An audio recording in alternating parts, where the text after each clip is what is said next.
All right, we'll go ahead and start because we have so many images to cover, and we definitely have, if you've joined us before, hey, Marin County, if you've joined us before, you know that we have a lot to say about these, about the images that we share. So we're going to go ahead and start. Okay. And I welcome you to Museum of the African Diaspora's newest series, Art as We See It. My name is Sudey Gabrias, and I'm with my colleagues, Dimitri, Remy, Charlie, and Aswan. Bi-weekly, MoAD Docents look at art with you, with curiosity and wonder, and we contextualize the art and discuss the artist, and the art form with you, and say whatever wonderful thing that comes to our minds, because this is art as we see it. This week, we will look at some of the earliest photographs of Black women, men, children, and families, and we will present daguerreotypes and ambrotypes found in several public domain archives, while we discuss aesthetics, cultural context, and the capacity of early photography in forming social representation. I hope you enjoy your time with us, and we look forward to your contribution to the discussion in the chat. And if you're joining us on Facebook, please leave a comment and we will jump in and out of Zoom to check on you. But before we start, we'll have a moment of silence as we stand in solidarity with Black Lives Matter.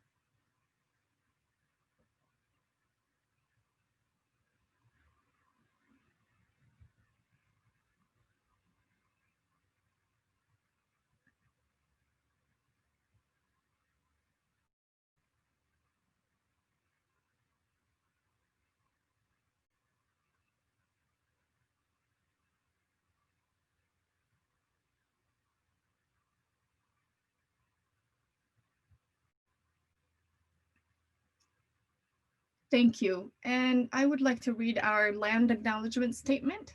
As many of us are settler, immigrants, or descendants of those forcefully brought to this continent, our institutions were founded upon exclusions and erasures of the indigenous peoples whose land we are located. With deep respect, MoAD acknowledges that even in virtual space, our people, our work, and our network servers are our native lands, and thank the indigenous people of the Bay Area who have stewarded this land throughout the generations. All right, so I am so excited, and we could not start talking about photography without, of course, talking about possibly the most photographed person of the 19th century in the United States, Frederick Douglass. So this photo, this daguerreotype, is what I will start with, and I'll have the docents go from here.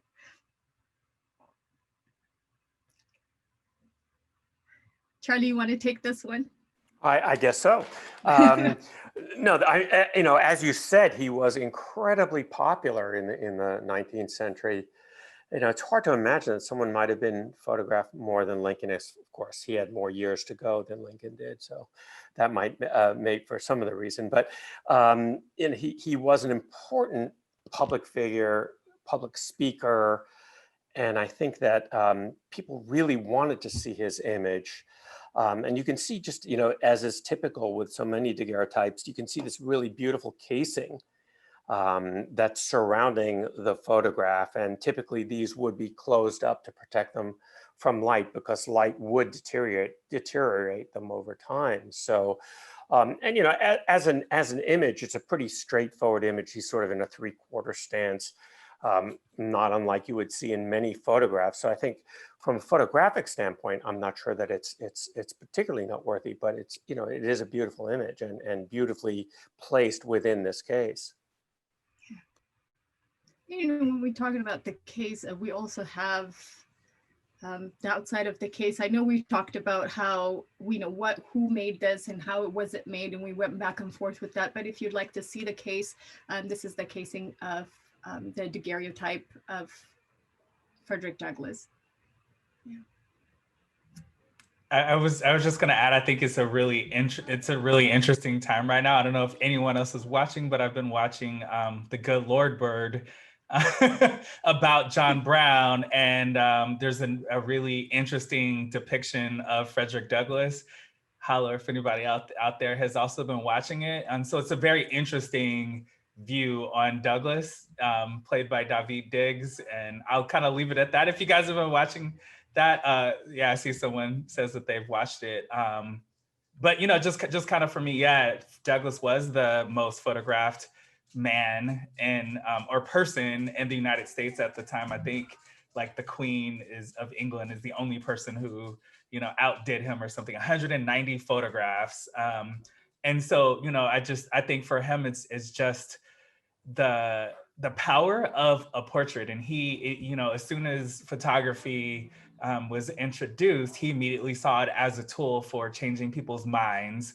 And I'm just like really reminded, this is circa 1855, and just thinking about why this image matters, of a Black man during this period. And when you look back historically, the minstrel show was the most popular form of entertainment at the time, and it was the very first American form of theater at the time. And when you juxtapose this type of an image of the clothing that he's wearing, the look on his face, like he's looking directly into the camera, he's also not smiling, he's very serious, and just thinking about the opposition of that look and how he's presenting himself, as opposed to the minstrel show, which showed Black people very one-dimensional. You could be the servant, you could be the mammy, you could be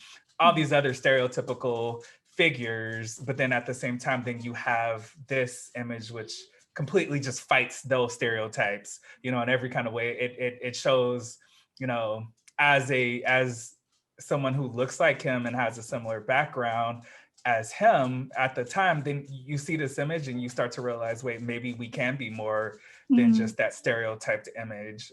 So, just the power of that and his recognition of that he could change hearts and minds through a photograph. Exactly. And you know what? It was a quote that I read that really resonated with me, is the pictures in progress. In the pictures in progress, he remarks, the humble servant girl whose income is but a few shillings per week may now possess a more perfect likeness of herself than noble ladies and court royalty. And so it was, he was such a believer, a photographer in the social depiction of Blackness and what it means. So thank you, Dimitri, that was awesome. He was media savvy before that was even a term, he really was. And there's just a great comment here from Kits on King who says, he was very widely traveled as well. Someone like Lincoln never left the country, hardly traveled anywhere. Of course, I'm being a little bit snide when I say that he was photographed more than Lincoln. Lincoln didn't have a chance to be photographed after 1865, but those are all very, very valid points. He really was well traveled. His speeches were read everywhere. So those are all great. And there's also another, Nick Vaccaro says that Douglass was the first African-American celebrity to be photographed with dignity. With dignity, yeah. And we'll talk more about that as well. I just wanted to add. Oh, go ahead. Before you go into the details of the process, I just wanted to add in terms of, like, one of the things that I noticed about this black and white at that particular time, the lighting, which is even still today, a lot of photographers have a problem lighting Black portraits or Black features or Black people. And the fact that he knew, there's a sense for me when I look at him, is like how he, the subject, also knew how to put himself in the frame. So that it feels like he's somebody who not only knew the power of photography, but also knew how to place himself within the context to tell the story that he wanted to tell. Because quite often as the subject, you can be told how to lift your chin or your head, and then that's the photographer's story, as opposed to you knowing how to place yourself when it's your story of how you want to be photographed. Like how you present, exactly, how you present yourself. I think we have a question about the case. Aswan, would you like to comment on that? Oh, you're muted, Aswan. She's still muted. Can you unmute her? Oh, let's Or... see. I There we go. think I'm doing okay. Yeah, the cases were actually very interesting. Yeah, the cases were very interesting in terms of how they were made. They were called union cases, and part of that process of putting the case of the designs and what have you, it was a big business simply because the daguerreotypes, as well as the ambrotypes and even the tintypes, were actually very sensitive in terms of damage. And so they made these nice cases by combining, I think, fine wood and shellac, or something that was attuned to a plastic, an early form of plastic. And I had no idea that plastic or that type of material existed during this period of time, and actually predated this. But they were formed I think they call them the gutta percha myth, but it's sort of like a rubber-like material that was used to form, because it allowed the materials to be formed and shaped into these molds and have these beautiful designs. It's also currently popular among current day collectors. Yeah, I think the padding and everything was to not only be a way that you could carry it or display it, but also to protect the daguerreotype or any of those earlier forms of media that was used during that time. I'm sorry, later the union case was made. We have for the ambrotype, exactly, for all three, because all of them were sensitive to damage. I also like the idea that these daguerreotypes, were used in the Civil War. They're not the first photographs to be used in a war. The Crimean War was probably the first. But it was certainly the first American war where not only were there photos of the war, but that soldiers would have kept these with them. If you think about, soldiers who were during the Revolutionary War, maybe they carried a locket of hair of someone or letters. But here, soldiers were actually able to have images of their loved ones with them, and vice versa. Is that the people who were at home would also have an image of their soldier and how important that was to them as well. It's a really fascinating period. It is. And when we talk about daguerreotype, and of course, Nick probably will help me out with this one, and just talking about the process itself is, it's such a, it's very delicate. I'm assuming that it's such a very delicate art form itself. And so if we go back and just look at history, and it started in France, Louis Daguerreau, after so many experiments, perfects the daguerreotype process in 1839. And if we go back as a year after Frederick Douglass was a free man. So here's this technology that changed the way we see ourselves, we see our past, and perhaps how we are seen in the future. In fact, Frederick Douglass, in his 1861 lecture that I mentioned earlier, poses the question as to why Louis Daguerre was not given the same respect as the greatest inventors of that time. He says, the greatest father of our modern picture is seldom mentioned, though as worthy as the foremost. And now whether, Louis Daguerre was the inventor of photography, that's debatable. But at the same time, he was really revered by Frederick Douglass. So without going too deep into this, so what I understand is that you take a copper plate and coat it with silver, then polish it well, then fume it with iodine, place it in a box where it comes out looking yellow, Then you put the plate into a camera obscura where you would see number 4, which is just a camera.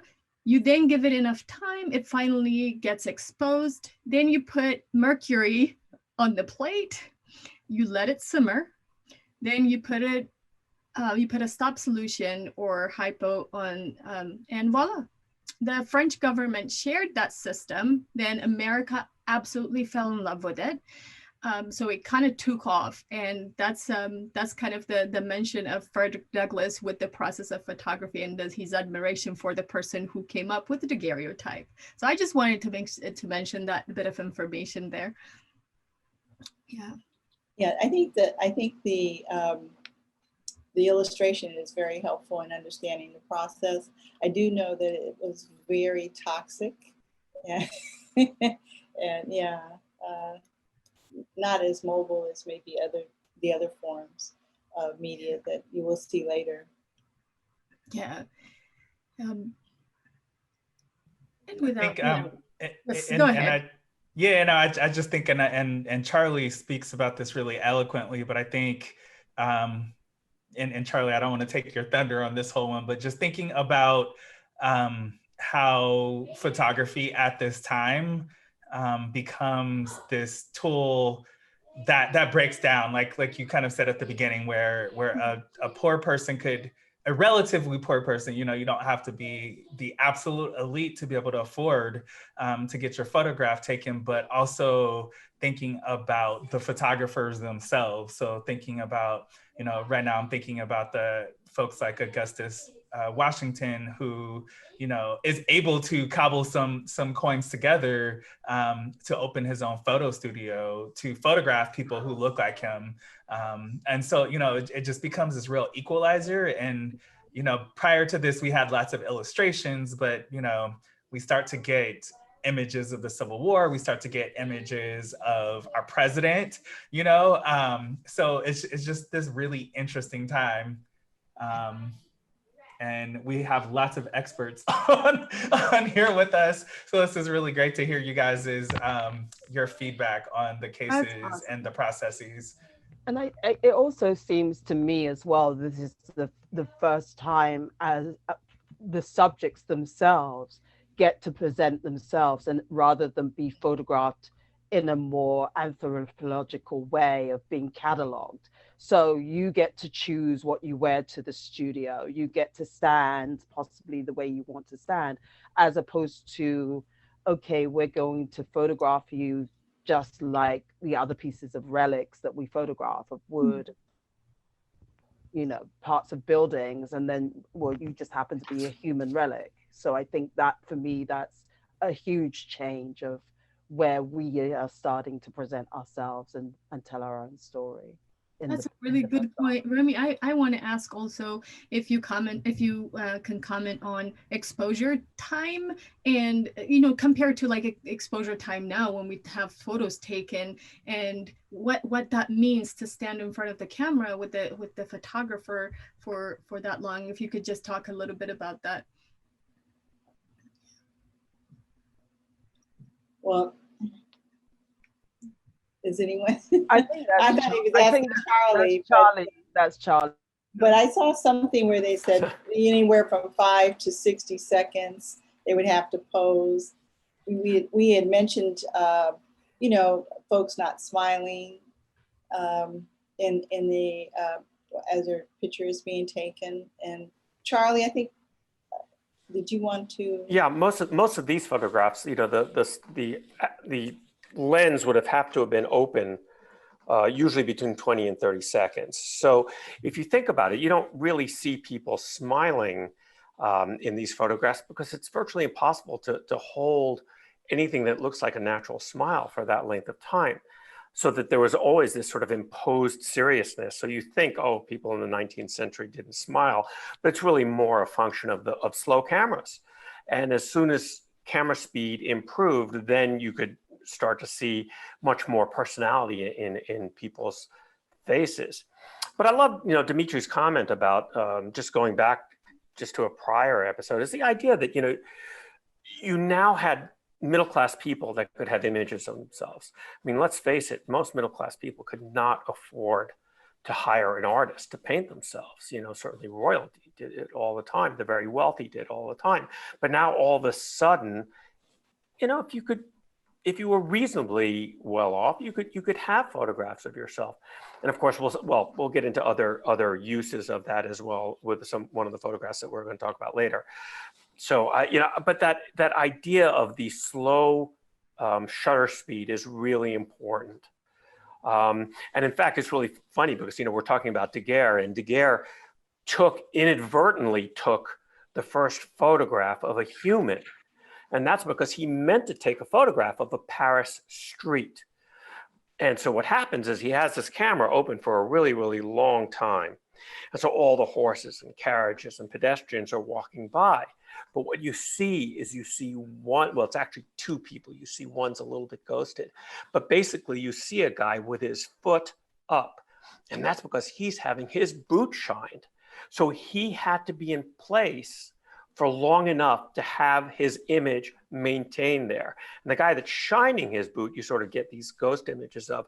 But, you know, it was so odd to see people in the earliest photographs. And of course, once they improved with their methodology, they still had to stand stock still like statues, really.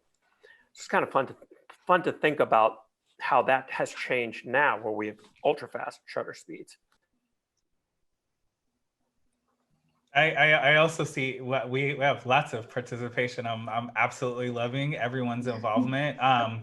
And this, thank you guys so much. But yeah, I think also just, you know, not aside from, you know, the amount of time, because I think today you do have a couple where people are smiling, but just, you know, going back or even like a soft smile like this. So even just going, you know, the sensibilities of the time, you know, it's again, not until Kodak creates the Brownie camera and, you know, for $1 and pretty much anyone can have one. And then you can start to create snapshots and it's not such a big deal, but people wanted to be presented seriously. You didn't want to, it was frowned upon during the Victorian era to smile because it was a reflection of who you are as a person. Do you take yourself seriously? And again, you know, we get into images like the one that you're showing right now today. And I wonder, you know, just again, going back to the type of, you know, the time of the minstrel show, was this his choice? Did he choose to smile this way? Is this a photograph that he, you know, wanted to have taken of himself, or did someone ask him to do that? Because, you know, as someone said in the comments, there's so many photographs during this time also that are very anthropological and are very much from a non-Black person who is the photographer, who has an idea in their head of what they want to present of Black bodies, and forcing them to take their shirt off, for example, or stand in these very, you know, interesting profiles. And everyone knows the images. We're not necessarily showing them, you know, of the enslaved folks with welts on their backs, or turned to the side, and the women bearing their breasts. But, you know, I think during this time, it's important to really think about that. Also thinking about the time that this is just before thinking that this is just before the Civil War, and thinking of what is happening in this country right now. You know, he's not free. Most likely at this time, and you can even look at the way that he's dressed. It's not, he's not wearing the fine garments that we see in the other photographs. So, you know, this question, and we don't know, you know, we don't have the stories. It's an unknown maker, an unknown person. We don't know where the studio is, but we can still get a lot from looking at these photographs and thinking about what was happening historically. Right, and you know, Dimitri, I think Frederick Douglass on purpose did not smile in any of his photos. I think I learned that somewhere, and then it was interesting. And I wonder if that was what you were saying, kind of like how it indicated what your character is, or your social stance. And so I wonder about this photo as well, from that standpoint. We have so many photos, and so I'm just gonna go to one and This is one of my favorites. This is my surprise for you, Charlie, and last one. This is a late ad. So if any one of you want to, I'm curious what comes to your mind when you look at this photo. To me, it's just, I just think of my sisters right away. Well, I don't know, Charlie, but anyway, I actually, because of the design element, I was thinking of some of the, and it's taking it a bit away from what we're speaking of, but like Malik Sidibe or something, how you have this design element here. But yes, it seems like it would be a family photo. And you do have, some, it seems like she's smiling in the center, but it's the fabric. They all have this, anyway, for me, it reminds me of one of the, anyway, so something from a different period in a different country. And what do you think of the hand-painted jewelry? I mean, it's highlighted, of course, but is it tinted as well? Yeah, it's tinted as well. And then they have their rings. They have, if you look a little bit closer, they have rings on. Yes. Hand painted, yeah, gold, and it was noticeable with the young man a few photographs before, but I don't, at least for my view, I can't see that, but the nice tinting adds to the photo. That's a different quality. And this is an amber quality. Oh. Yeah, go ahead. No, I was just gonna say, I think I didn't notice until you zoomed in today that there's those little elements of gold, and again, for me, it's the like picking out these elements that are status symbols. Like, I mean, again, today, gold is super precious and really, really expensive, and so of course you'd want to highlight that, and put that, like Nick says, it's gilded, and it just shows. It's another element that adds status, and I know this is something that you could have the photographer do in the studio. It was like a little add-on to your photograph, but what's the reason why you'd want to do that? You're highlighting these objects of status. You're no longer an enslaved person when you start having gold on. There's like you're elevating yourself, and it's the same thing when people adorn themselves. It's a choice. Like, we have to have clothing to keep our bodies warm, or to be socially acceptable, but to choose to go to something nicer, it's saying something about yourself and what you feel about yourself, or what you aspire to. So, I mean, that would be my first thoughts as to why those little details of the gold. Yeah, Adrian was mentioning in the chat, a similar thing. So that is interesting. So I would like to. I was just going to make one comment. For me, there's something really charming about this photograph. I find it really charming that they are all wearing polka dotted dresses, but the fact is that probably the material on the left and the right came from the same bolt of cloth than the one in the middle. It's slightly different. It looks like it has a slightly different tint. I just love this idea that, you buy a bolt of cloth and then you don't make a dress, you make a series of dresses from it. And then it goes to whoever's within the family. It's a really charming photograph.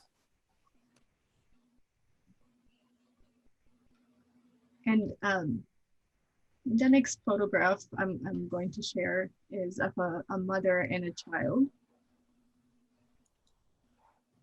And we've seen few photos of, this is a daguerreotype, and we have seen few photos of a Black woman, a Black girl with a white baby. And this one stood out to me as to a Black woman holding a Black baby. And I'm not entirely sure that could be the mother. I just said that a mother with a child, but it's a woman with a child. I just would like us to kind of think about family photos and what that looks like, and I have another photo to show you of a young woman holding a white child, and so that whole dynamic, and if we can take a look at it, yeah.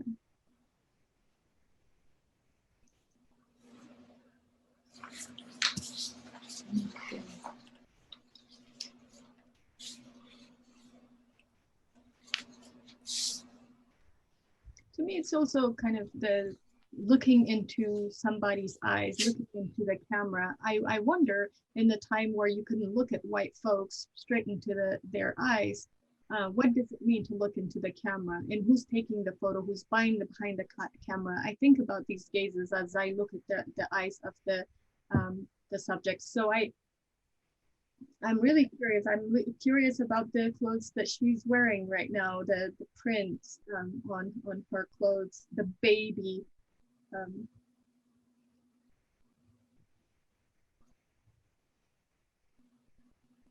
There's one detail that I love, is that it really looks like the baby's about to fall asleep or actually sleeping, you know, and for anyone who's had a child that you want to get a picture of, that's the time to do it, because, you know, especially with such slow shutter speeds, you're not going to be able to get good photos. So often when you see either children or animals in photographs, they're ghosted, they're moving, you know, and they're blurred. And this would have been the perfect time if you had to keep the exposure open for 20 seconds. That's the perfect time to do it, is while they're either asleep or about to be asleep. And in a bit of a contrast, I would like to also think about the skin color. Earlier, Remy, you mentioned how the background in Frederick Douglass posing in that photo, how the background sort of highlights the dark skins. And we talked about also photographers being able to take photos of Black people. And then if we take a look at this photo, that's not exactly what we see. And I have a close-up of it.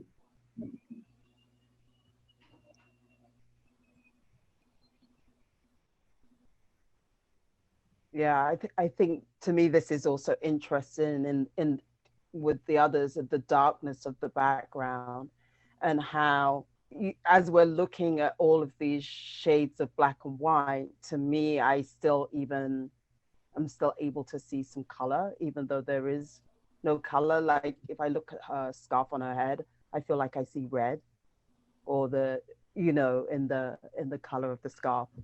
I always find it fascinating when I'm looking at value in black and white, where I interpret color as well.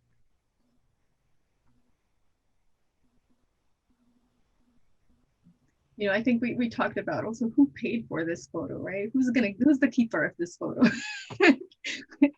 Yeah. I don't think it's the lady holding the baby. You don't think so, Remy? I don't know, but I don't think so. There was. I love. Oh, go ahead. Oh, no. I was just going to say there was a comment from that the depth of field. It seemed like the point of focus, and this is from one of the audience, Jason Williams, mentioning the point of focus appears sharper on the woman as opposed to the child. Mm. The detail, like the woman's eyes, she's very more. I think it's also interesting as we look at the woman's hand and the size of her hand to the baby's little hand as well. You know, it's just the way she's holding the baby's hand. So much tenderness. Yeah, it's an interesting question about the depth of field. Again, if you're the photographer at this point, you have, you know, an adult who can cooperate with instructions, right? And then you have a child who can't. And so you have to focus on what you have as a true given, right? As something that will come out. So the focus is definitely going to be on the adult, because you can say to her, I need you not to move for 20 seconds. Unfortunately, that kid, especially at this age, well, maybe better at this age, I don't know. But, at this age is not going to understand those instructions very well. So you have to kind of work with what you can as the photographer.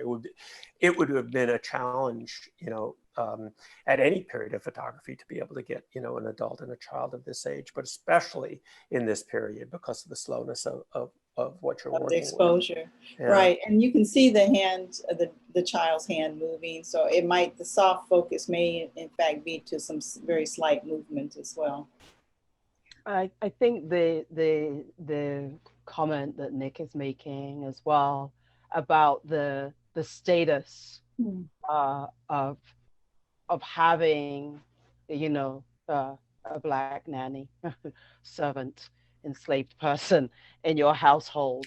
I think that's, to be able to photograph that, your status symbols. It's almost like photographing your cars and houses and, just another piece of property. And well, to me, see, Chris. I was going to say, just the intricacy of assembling the nanny, the baby, the clothes, the whole trip to the whole studio, in order so that you can have this keepsake to show everybody your wealth and your status. I think is interesting. No, Nick's comment is spot on. I think, I think it's well shown in this photograph. Also, Christina, I'm sorry. No, you go next, Dimitri. No. I was just gonna say, it's just really interesting because during this period you see a lot of the ghosted nannies. They're hiding more in the shadow in the background, and actually that's the majority of the ones that you see. And this one, for me, when we're talking about it earlier, just conjures up films like The Help, because this person is the person that has the best relationship with your child, because to be able to have this status symbol of the nurse that takes care of your baby all the time means that mom is off doing something. She's socializing, she's hosting tea parties and and balls and things like that. So I just the fact that they also chose to put her directly square as one of the centers of the photograph, of something that they keep and that they show off, also tells a ton. And yeah, like Nick says, the nanny is the one who has the most control over the child because she's with them all day long, and at the neglect of her own children if she has any. Yeah, I think when Christina, one of the audience, mentions the profound sadness that we saw in her eyes, I think that when you have your own children, if she in fact has children, but you're tending to another person's child, and your children may be or may not even be with you. So that's sort of what I got from. I think it's also interesting how we talk about the nanny's neglect of her children, but not the mother's neglect of the child that's being taken care of by the nanny. So much in these photos, but before we move on to, I know that time flies here, where I cannot not include this in this talk. So the Zouave soldier, so the Zouave tribesmen, and I don't know why it's called tribesmen, but possibly an Algerian soldier.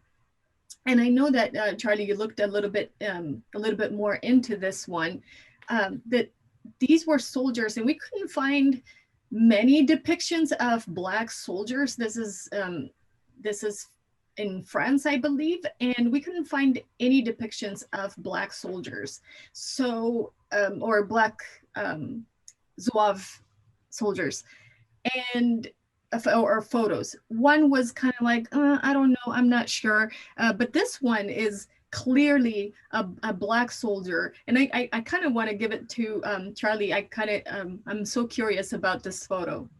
Yeah, the Zouaves were basically mercenaries. I mean, they were a group of soldiers that you could hire, And my understanding is that they come from Algeria.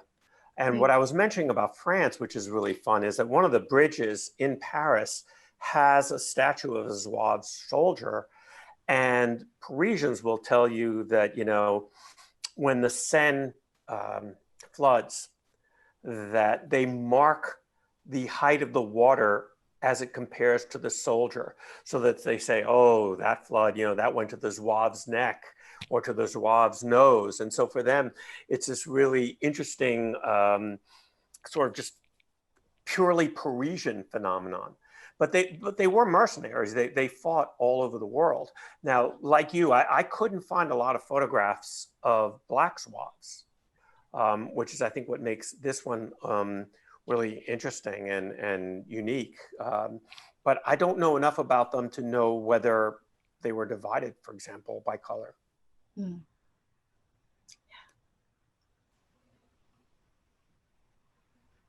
And I wish that the shoes were showing. I'm pretty sure he was wearing the shoes, or this person is wearing the shoes. The leather shoes. The leather shoes, with the leather points. boots. Oh yeah, with the buttons. Yeah. Oh. Yeah. Just the outfit, everything about this photo, so regal. And just the intricacy of the work on the jacket, of the fabric on the jacket as well. I wonder if they were guessing if he was a Zouave, you know, an Algerian. Mm. And not to say, because I think that, you know, Africa is diverse, and you may in fact have, you know, like Bedouins, they range, you know, in complexion. But I have seen sort of mercenaries for hire, or in other documents and other photographs on the continent, where they have, or say the Senegalese and the campaigns that they fought for various entities, and so they'll show them in different wars. So I think that people may travel.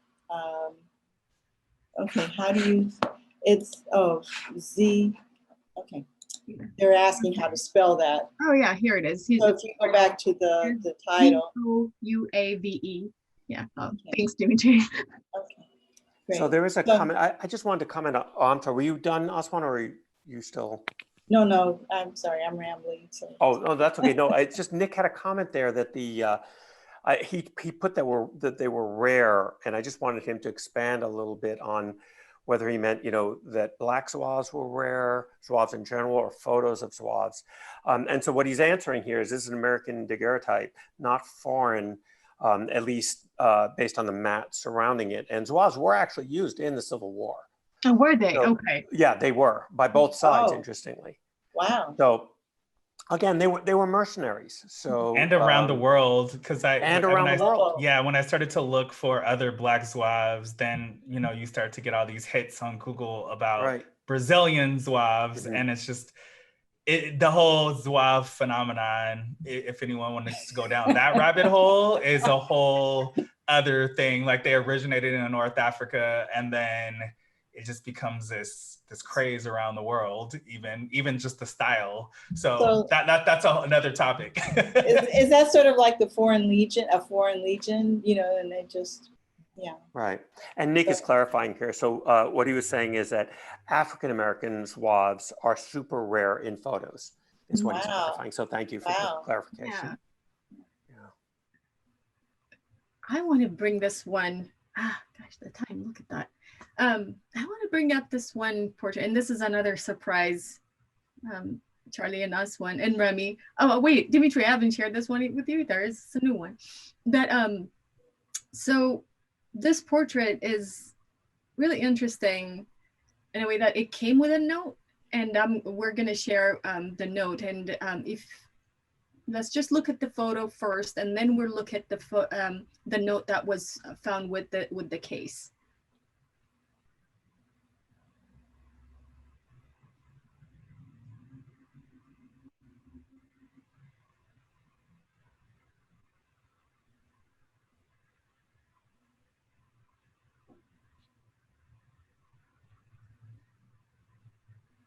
And I wonder with folks that are joining us and with the docents, what does this bring up? What feeling does it give you? What do you notice about this photo?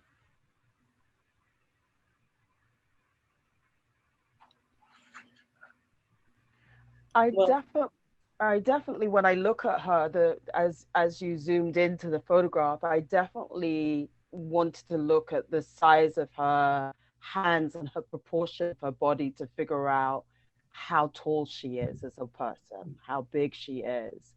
She feels very dainty and quite delicate to me as well. And so that made me wonder how old she might be too. So those were the first things that came. yeah. And Nick is pointing out that this is an ambrotype and it would have been on glass, Hmm. right, that it would have done, so. I think it's, yeah, and as you kind of talk about ambrotypes on glass, I learned, I'm not a photo expert on this, but I learned that the glass stayed popular in the United States because people love the shine and the mirror effect. And today has some great ideas and thoughts about the mirror effect and what that means. I don't know if you want to go into that, but I thought that was an interesting little tidbit. Yeah, I think Yeah. I also heard it mentioned is that when both ambrotype and daguerreotype, I think, were so special because when you open the case, what you essentially see is also yourself reflected through. Oh, It's sort of a mirror, and so there's something poetic about that, and I think there's something really intimate about that also being that you see that your own reflection reflected back to you. So it's that's what we were discussing. So thanks for mentioning that, Dimitri. also, oh, I'm sorry. Yeah, go ahead. I was going to say, Kitsan sort of mentioned what she was looking at, but you do see a proud Black woman. Also, there's like a sort of a, like a Mona Lisa type of smile. It's almost like she's not smiling, but I feel that there, in some part of that, there's a sense of confidence or a sense of composure there, dignity with her. And again, she's looking straight into the camera. She's dressed well. I'm not sure if that gold reflects gold on her, but maybe it does. But just sort of like, I got this. I feel that she's, knows her own power. There's some great comments in the panels.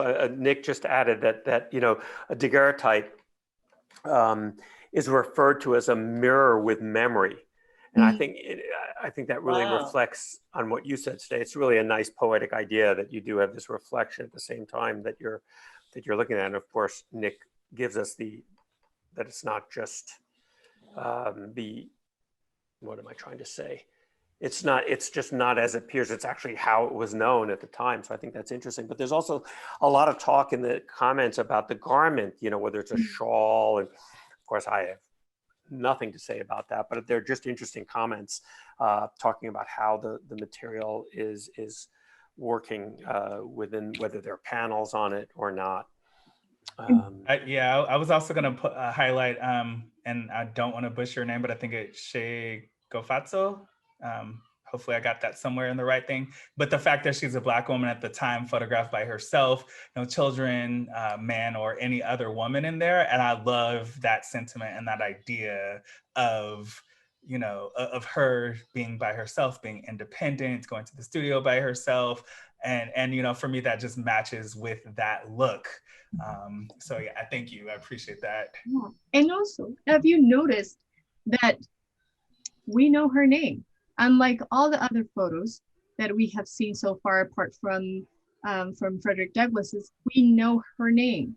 And how we know her name came from the note that was found with the casing. So yeah. So this was very interesting. If you look on the right, that's the note, that's the handwritten note typed up. Wow. So that's an accomplishment. Mm.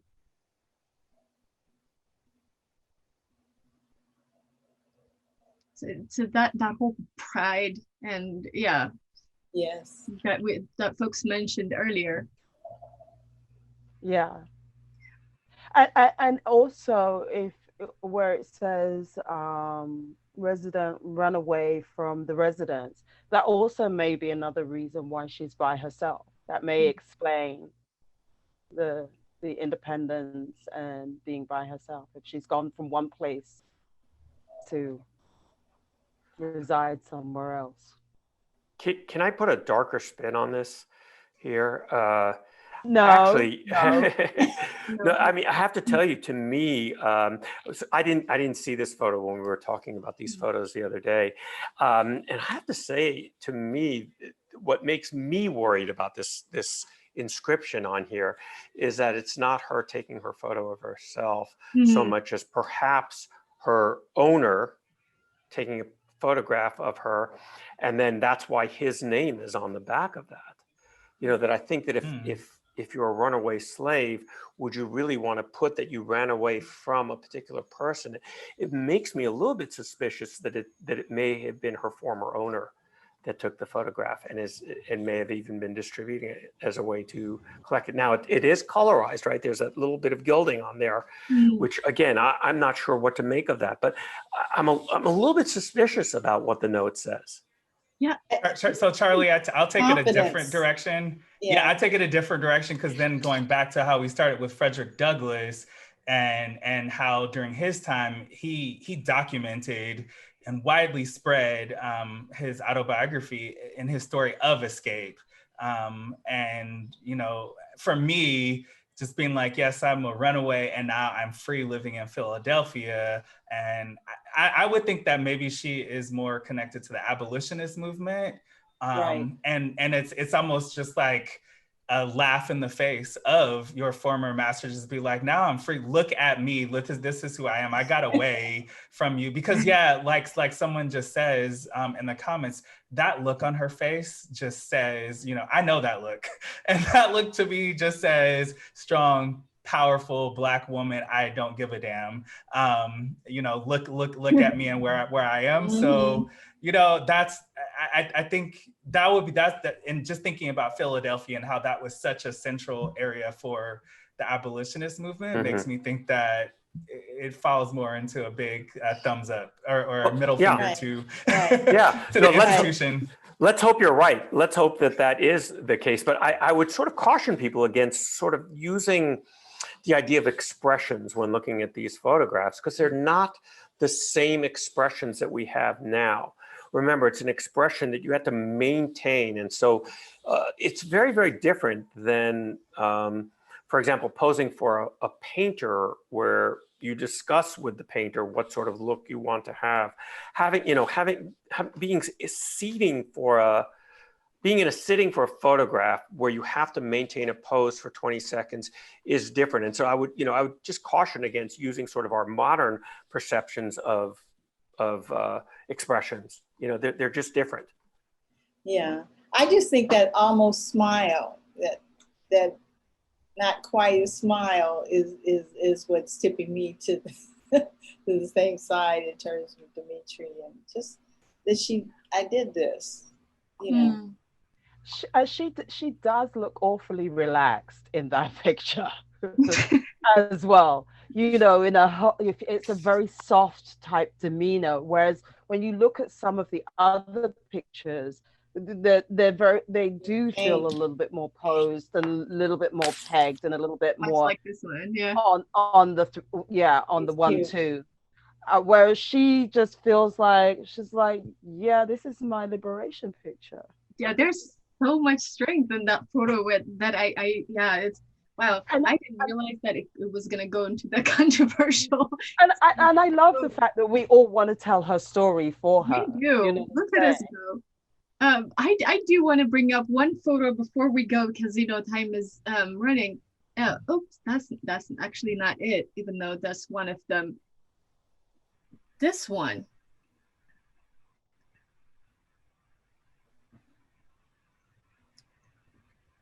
So this is called the hidden witness, and if that could give you a hint, And so I would like to invite folks to really look at this photo and look at where we're looking at Black photography of our Black subjects in photos. Really find the person that we're looking at the moment.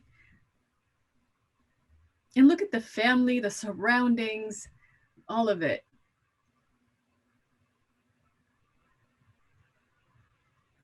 Yeah, yes, please. I agree with Dimitri. If you just let us know your observation, just type it in the chat. Yeah. Yeah.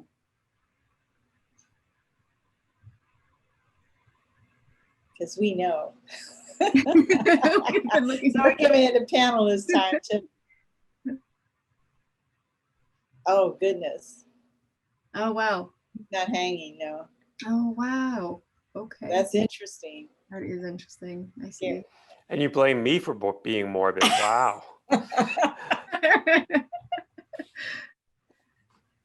Yeah, I think when we're not zooming, yeah, when you see a Black body next to a tree, I mean, we've seen that image. It's so. not an unreasonable thought, unfortunately. Right, right.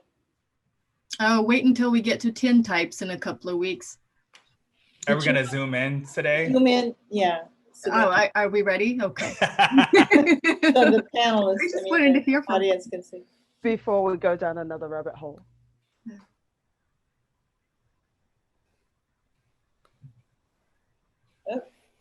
That's the wrong direction, but it's going to get there. I just want us to look at everything. As we wait for the election results, this is how we practice patience. And I mean, I think it is really interesting to look at the details of that house. Like that is a Victorian, fine house, right? Yeah. And you see the internet dish up there in the corner.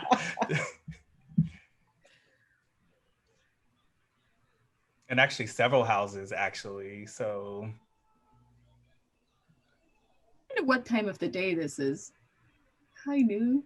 I don't know. It's gotta be right because the shadows are cast down and very short, so maybe slightly after. Yeah, it's like early afternoon. Yeah, this is a slow move. Oh, there it goes. Go. There we go. Got the real Ken Burns effect going.